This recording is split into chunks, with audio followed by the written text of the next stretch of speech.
زي ما بنحب نبدا كلامنا دايما بنحب نقول رب اشرح لي صدري ويسر لي امري واحلل عقدة من لساني يفقهوا قولي.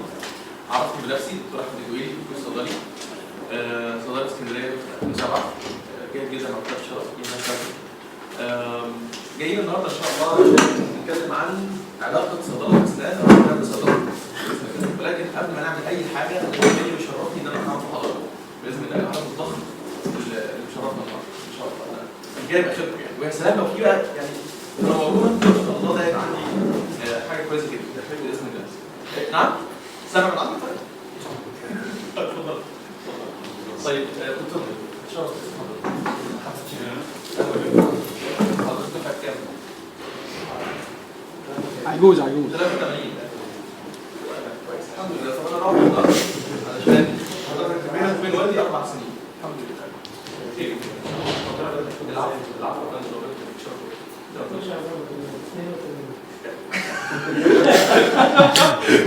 مين يزود؟ كمان؟ ما شاء الله ما شاء الله 87 ده بالظبط. حضرتك 87 ممكن انا كان عندي سنه واحده. نعم ممكن 78 ممكن 78 تمام دكتور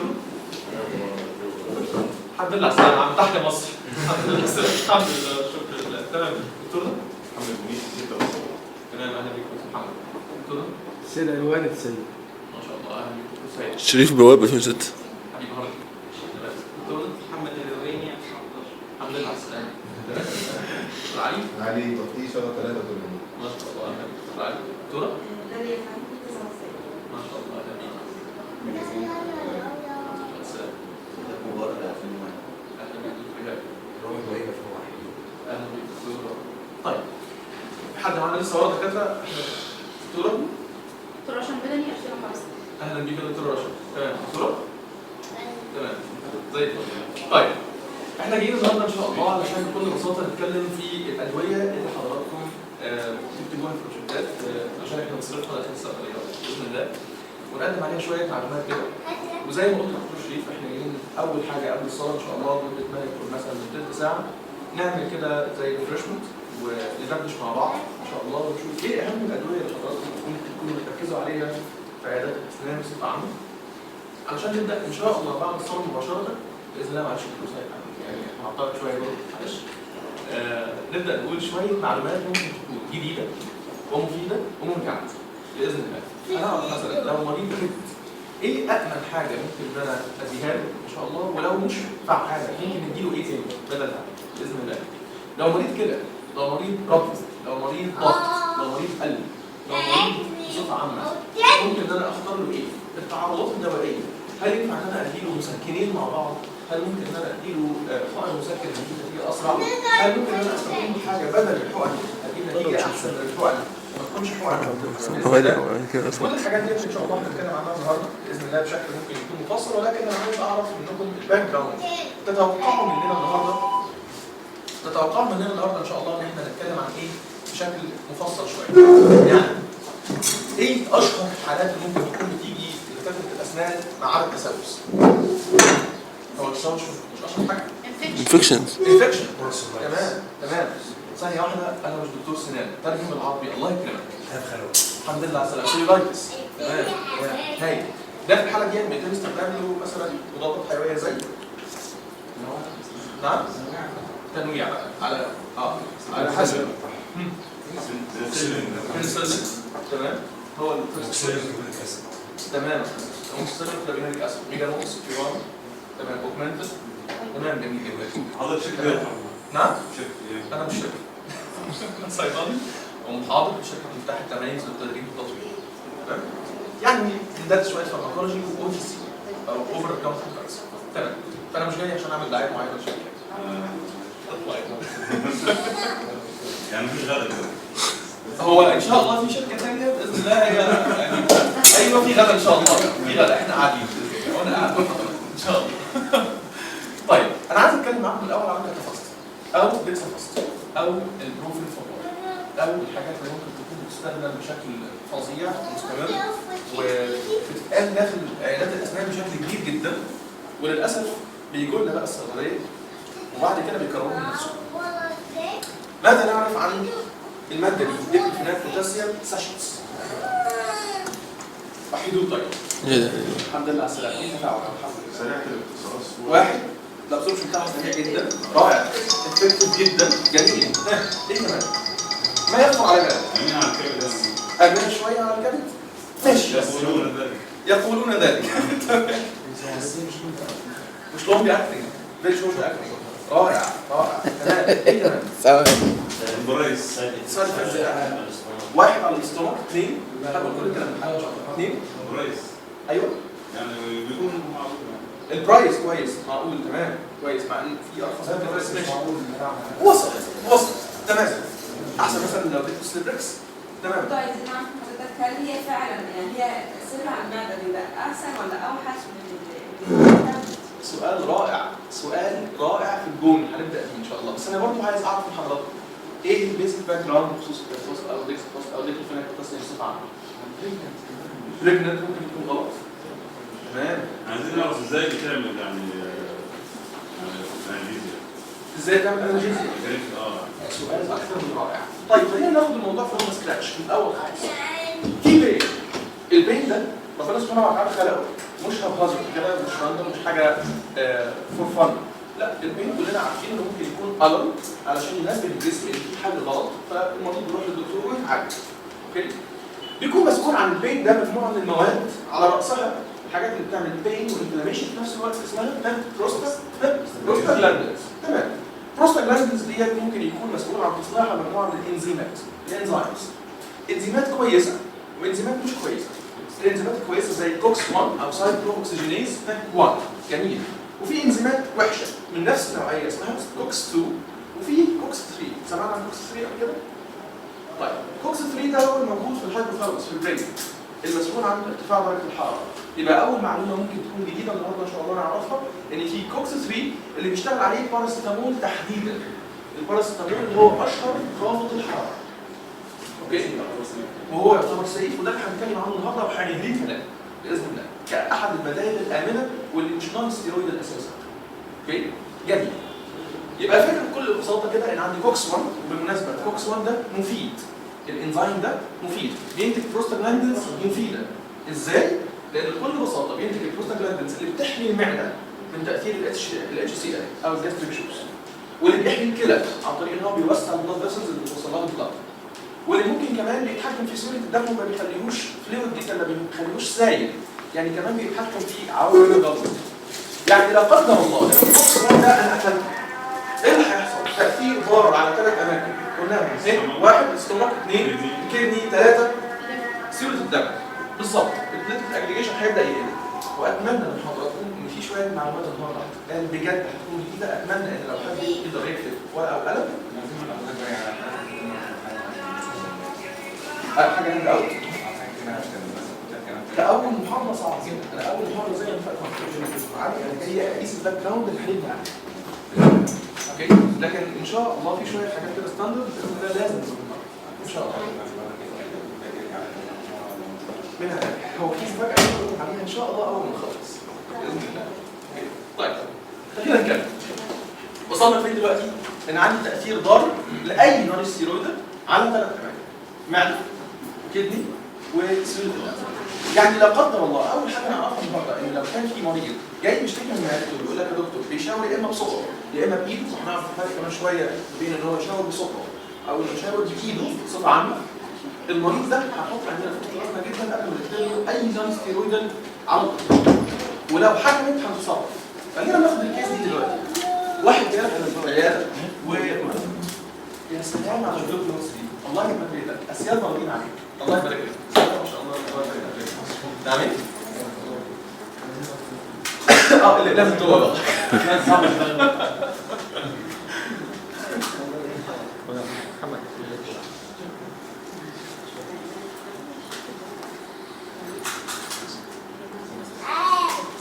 الواحد مش عارف يقول ايه بصراحه.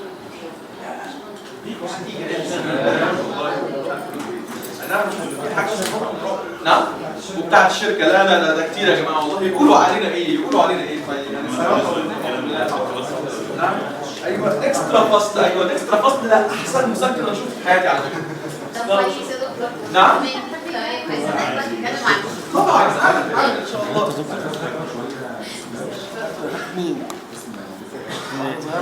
طيب يا شيخ عادي يعني.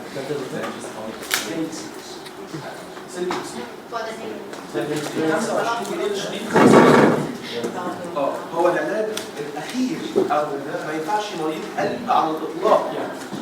بالظبط. اكتر حاجه خلت عن بالظبط. نعم.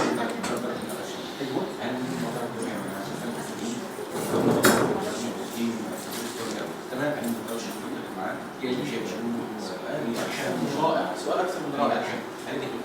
بس يرضيك ان انا ابدا بالجود درينت اكشنز عن طيب جميل. خلينا ناخد المعلومات مع بعض سيكونسز كده بشكل ممكن يكون زي الدومينو افكت. كتبنا اول معلومه ايه هي؟ ان الكاتافاست او الحاجات اللي ممكن تكون نون ستيرويد الانتي انفلاماتوري دراجز اللي ممكن تكون زي مثلا البروفيلاكتوكاسيوم او زي البروفين او زي الحاجات اللي ممكن تكون نتكلم عنها ما عدا الباراسيتامول ممكن تكون ضاره على 3 اماكن. نعيد ونزيد. اول حاجه الكدني، المعده او الستومك، وسيوله الاسم. يبقى ما يجيلكش حد في الصيدليه وهناخد اول معلومه هي ممكن تكون النهارده انا ازود من عندي علاج علشان احمي المعده. ما يجيلكش حد بيشاور بصبعه كده ويقول لك يا دكتور انا عندي هنا هو الطوبه او عندي حرقان في القلب. كويس زي ما بنقول في الصيدليه. ده عنده كده ارتجاع مريء. عنده جاسترو اسوفاجيال ريفلكس ديزيز. طالما بيشاور بصبعه كده والبين فيري لوكالايزد بالشكل ده تمام بيقول لك معدتي تعبانه هي مش معدتك هو فوق المعده او الاسوفاجيال سفنكتر. تمام؟ او واحد تاني يجيبك بايده كلها يقول لك انا معدتي كلها انا هو مش مرتاحه. ده ممكن تكون عنده من اول كاسترايتس او هارت بيرن لغايه لا قدر الله اتش بايلوراي او هيليكوباكتر بايلوراي او قرحه او ممكن ستومك ألسر كمان.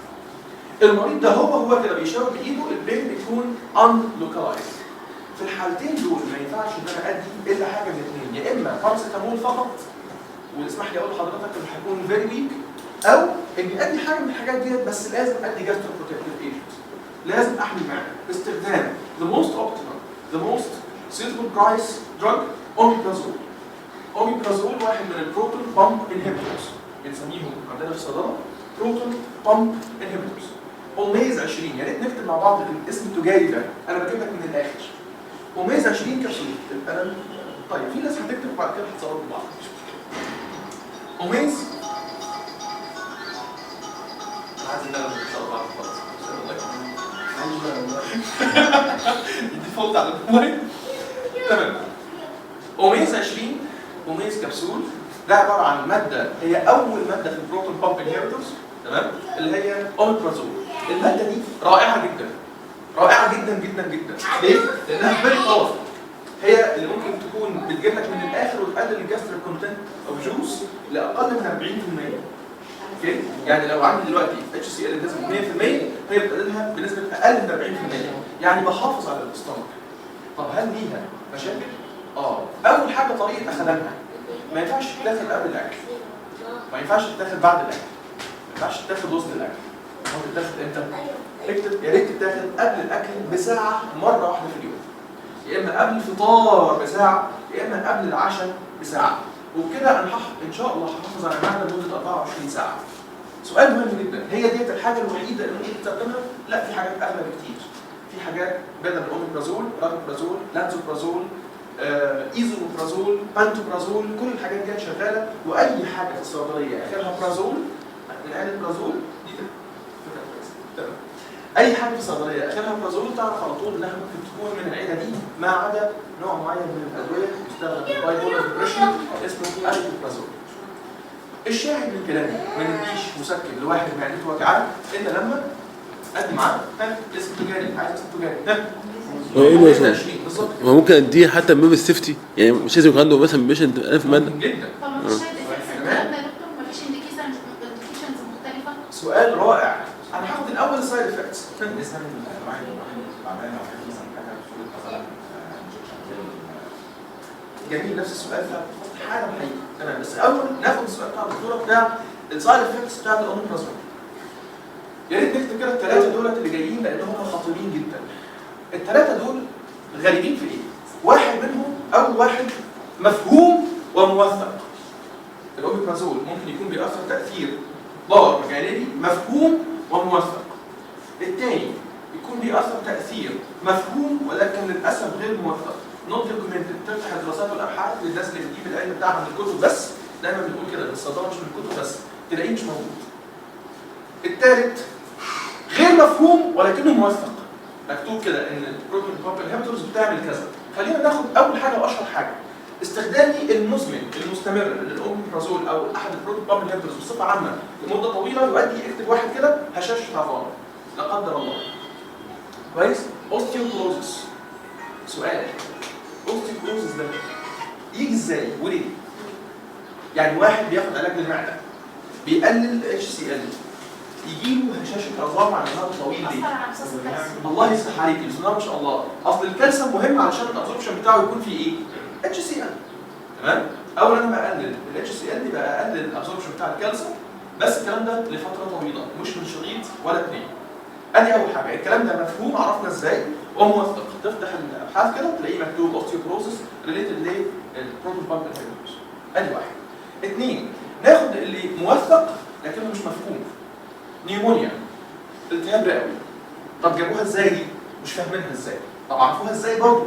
قال لك عملنا ريتروسبكتيف ستاديز، يعني نزلنا المستشفيات بكميات كبيره جدا وباعداد كبيره جدا على المرضى عشان نسالهم الناس اللي عندهم نيمونيا دول كانوا بياخدوا ادويه ايه بصفه مستمره؟ لقوا عدد كبير منهم كان بياخد بروتون بامب انهبيتورز او اوميبرازول. فقال لك كده ميبي ممكن يكون هو السبب، بس مش عارفين ازاي الميكانيزم حتى الان. المفهوم بقى ومش موثق ببساطه شديده جدا. العرض الثالث للاوميبرازول، اكتب كده معايا وما تستغربش لو استخدمته اكتر من 6 شهور لسنه مثلا. في ناس كده اعرفها، واحد ركبته بتوجعه ما ينفعش يمشي للمسكن غير لما ياخد اوميبرازول. ربنا يعافينا يا رب. جاستريك كانسر. جاستريك كانسر جت منين دي؟ تحديدا كده بارايتال سيل كانسر. ليه برضه؟ لو حبينا نفكر فيها كده تيجي ازاي؟ باللوجيك من غير ما ادرس. HCl تكاثر في السيلز مثلا. تكاثر في السيلز. ماشي. بأثر على المناعة الطبيعية بتاعت طب انت قاعده بعيد ليه؟ قاعده بعيد ليه؟ عشان ابني ما يعملش دوشة. عشان ابنك كده معذور. ماشي اوكي. تاني معلش. عشان بأثر على مناعة الجهاز، يعني الجهاز المناعي مناعة. دلوقتي بيقاوم طبيعي، فأنا كده أعمل تداخل معاه أو أعمل تأثير عليه. طلعت لان الاتش سي ال هو مهم برضه للاداره فعلا. حضرتك اقرب حق بكتيريا فلورا. لا الدنيا مالهاش علاقه خالص ببكتيريا فلورا. الفكره ببساطه انا بشتغل ازاي بالبروتون بامب انهبيتور ده؟ انا بروح على الخليه اللي المفروض وظيفتها الرئيسيه انها تفرز الاتش سي ال اللي هي البرايتال سيل، وبروح جاي على اخر خطوه من خطوات البروتون او من خطوات انتاج الاتش سي ال واقفلها بحزم وبقوه. استمراري ان انا اخد العلاج ده بدون توقف، للمره المليون بقول بدون توقف. كأني بقول للخلايا النورمال سيل عشان خاطري ما تقضيش وظيفتك بس ما تبقيش نورمال، خليكي كانسر سيل. وصلت؟ يبقى انا كده انا اللي بلح على الميكانيزم ان الخليه نفسها اول ما تعرفش تأدي وظيفتها بتبدا تشوف وظيفه ثانيه كده. كويس؟ الكلام ده حتى الان مفهوم ولكنه غير موثق. تقول لي حضرتك شفت فين؟ اقول لك كان محطوط في الابحاث من 4-5 سنين واتشال. اوكي؟ يعني دلوقتي وانا بكلم حضرتك دلوقتي لو دخلت على النت، لو دخلت على اهم المواقع العالميه المراجع العالميه وكتبت كده على جوجل حتى بروتون بامب انهبيتورز جاستريك كانسر، انت مش هتلاقي حاجه. من 4-5 سنين كنت هتلاقي حاجه. نكمل. كده احنا وصلنا الى ان البروتون بامب انهبيتورز ممكن استخدمها علشان احمي المعده من تاثير اي نون ستيرويدال انتي انفلاماتوري. طيب نكمل. ايه برضه اللي حضرتك عايز تقوله على موضوع الديكلوفيناك بوتاسيوم تحديدا؟ الديكلوفيناك بوتاسيوم او الساشس اللذيذه اللي ممكن تكون تتباع في الصيدليات ب 2 جنيه، واحد ما ينفعش انها تتاخد على معده فاضيه. يعني انت الكلام اللي جاي ده علشان في الاخر بيطلع عننا احنا الصيدله. بتلاقي المريض داخل الصيدليه احنا نفتكر ان هو عارف طريقه العلاج ويجي يطلب كده الكيس الاصفر اللي عليه راجل ازرق، تمام؟ وفي الاخر لا قدر الله الدنيا تبوظ منه واحنا بنديهوله كده ويجي بعد 3-4 ايام يقول لك معدتي يعني مشاكل فيه. السر ان اخده على معده فاضيه. اللي قالوا عليه اول مره اذا كان صيدلي او طبيب او طبيب اسنان او ما شابه ما قالوش انه لازم يتاخد على معده مليانه. يبقى دي اول حاجه نكتبها معاها. 1 على معده مليانه. 2 ممكن تكون هايفه جدا المعلومه اللي جايه دي، لكن والله بتطلع عينك. ياخد من الكيس ويرجع لي بعد 4-5 ساعات، دكتور الكيس ده بايظ. خير يا عم؟ ما بيفورش. الله يفتح عليك. ليه؟ المريض المصري عنده هسس كده ان اي حاجه في كيس، اي اوبرا في كيس تبقى ايه؟ فوار على طول. اوكي؟ فيقول لك ده انا قعدت 4-5 ساعات يعني اقلب فيه عشان يفور ما فارش. اوكي؟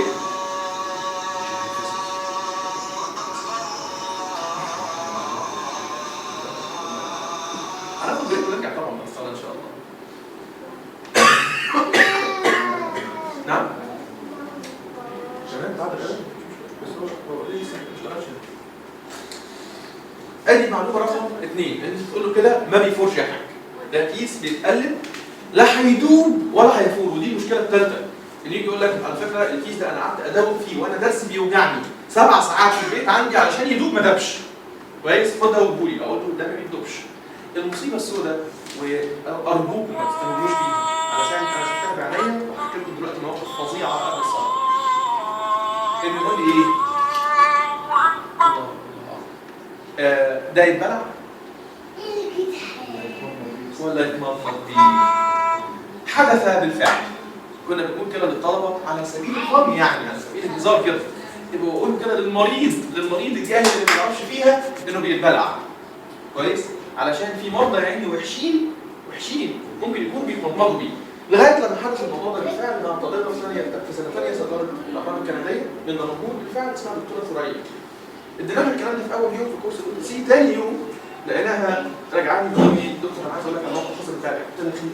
قالت لي دخلت الصيدليه لقيت واحده بتقول للدكتور خد الكيس ده انا مش عايزاه. قلت لها وبعدين ايه؟ قالت لي ما هي المشكله ان الدكتور قال لها ليه؟ مش انت درسك بيوجعك؟ ده كويس جدا اللي وجع السنان. قالت له ما جابش معايا نتيجه. قال لها طب انت بتستخدميه ازاي؟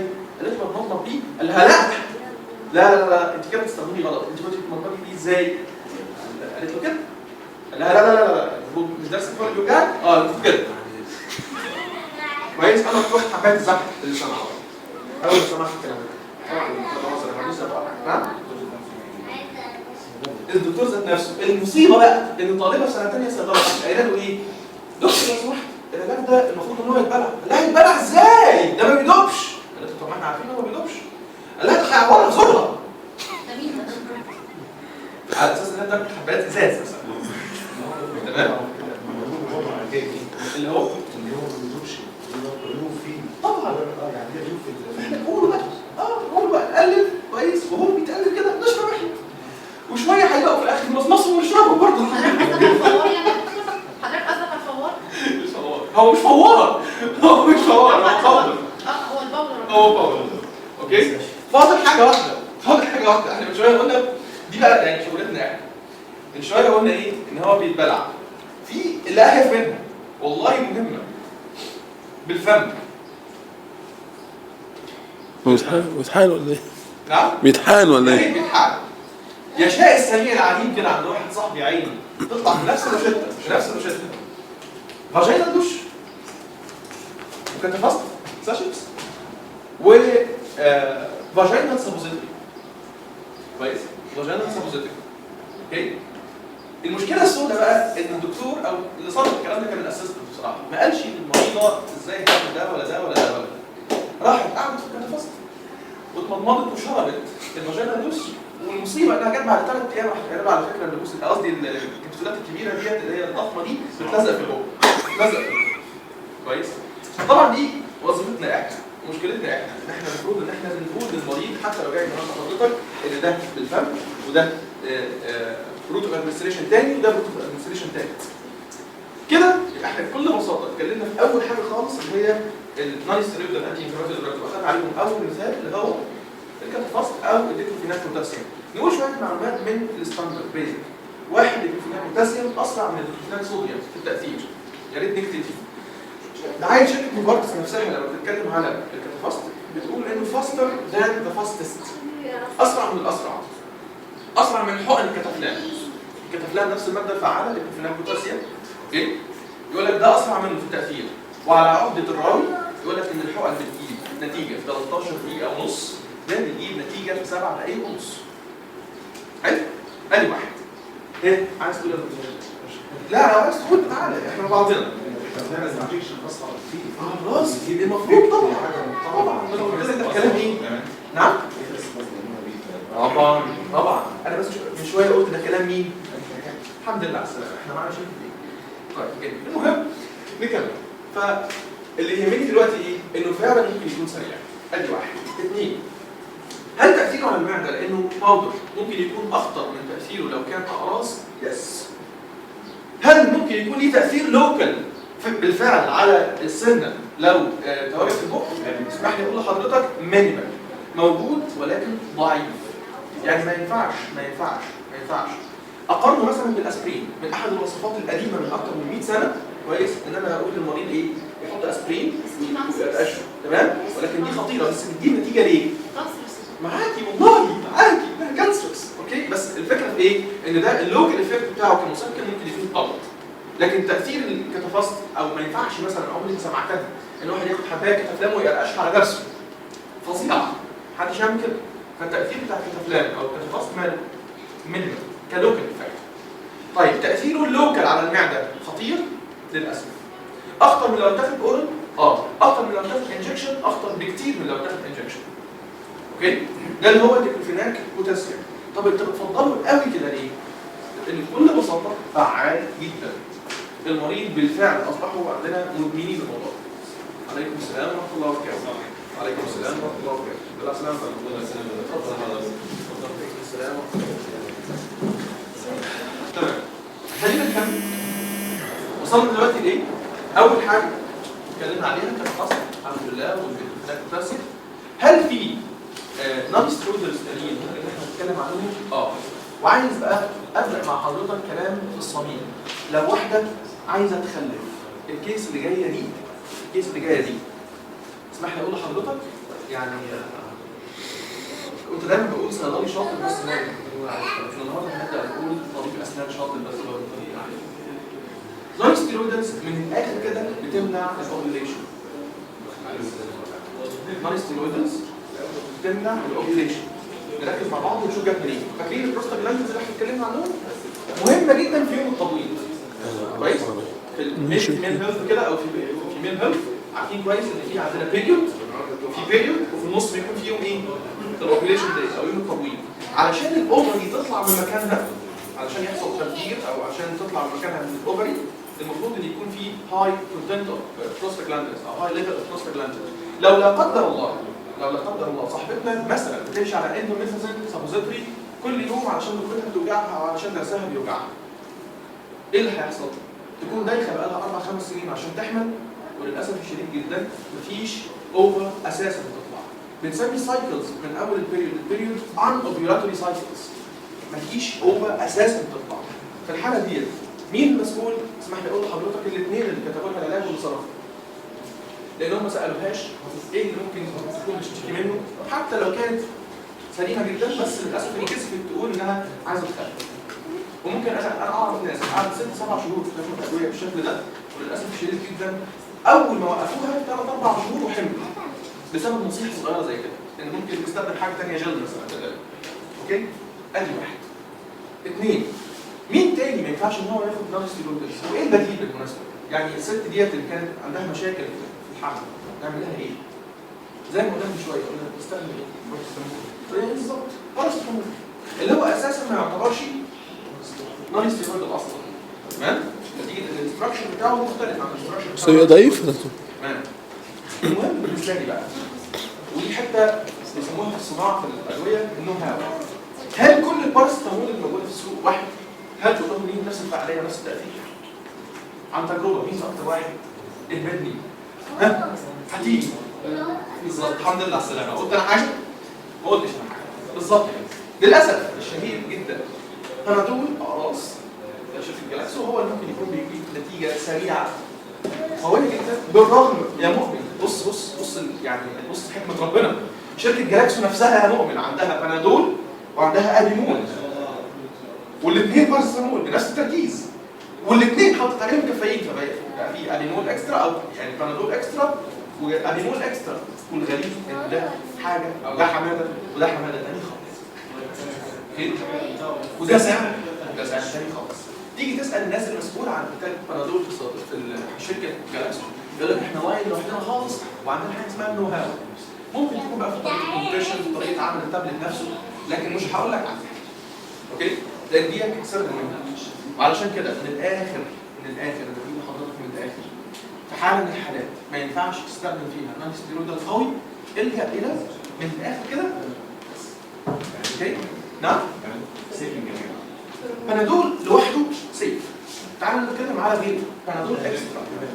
بالظبط. وخليني اقول لحضرتك ان في مصر نوعين بنادول بس. بنادول اكسترا وبنادول عادي. بره مصر صلاة النبي احسن، تحديدا في السعوديه هتلاقي كتير الصلاه. الصلاه. طيب خلينا ناخد فاصل قصير ان شاء الله لمده الصلاه بس. نعم. الصلاه وهنعمل